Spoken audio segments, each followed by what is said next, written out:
Lebanon war पर US Israel में tension बरकरार है। नसरल्ला की हत्या से नाराज है अमेरिका। अमेरिका 21 दिनों का युद्ध विराम चाहता है और ये चाहता था अमेरिका, लेकिन ऐसा हो नहीं पा रहा। नसरल्ला की हत्या के बाद बातचीत रुकी हुई है।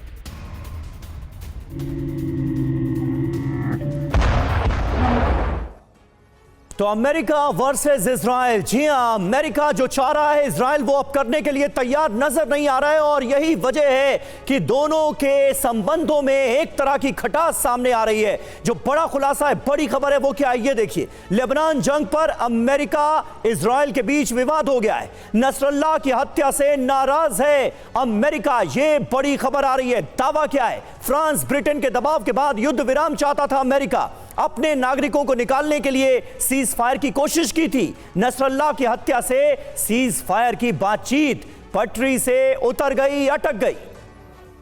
जी हां, सवाल क्या है अब ये देखिए। क्या नसरल्ला की हत्या के बाद यूएस ने इजराइल को अकेला छोड़ा है? खास बात यह भी कि हिजबुल्लाह अमेरिका और इजराइल दोनों का दुश्मन है।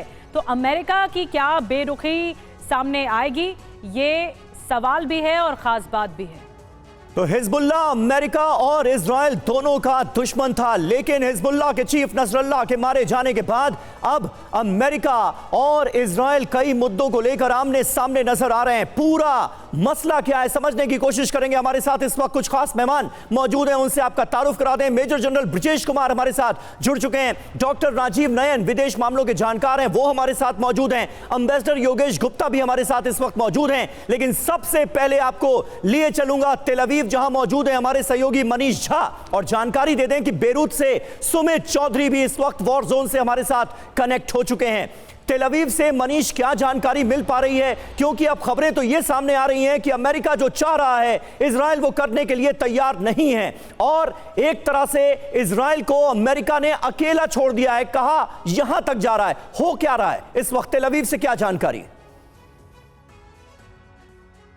से यानी कि 7 अक्टूबर को हमास के हुए हमले के बाद से इजराइल को अमेरिका के साथ एक अजीबोगरीब किस्म से डील करने आ गया है। यानी कि अमेरिका नाराज रहते हैं, बाइडेन बहुत सारे पॉलिटिकल स्टेटमेंट देते हैं, लेकिन नेतन्याहू को जो करना होता है नेतन्याहू करते रहते हैं। फिर चाहे वो गाजा में कंटिन्यू एयर स्ट्राइक की बात हो या फिर हिजबुल्लाह के खिलाफ नसरुल्लाह के मारे जाने से लेकर बेरूत तक लगातार की जा रही बमबारी। और अब आगे क्या?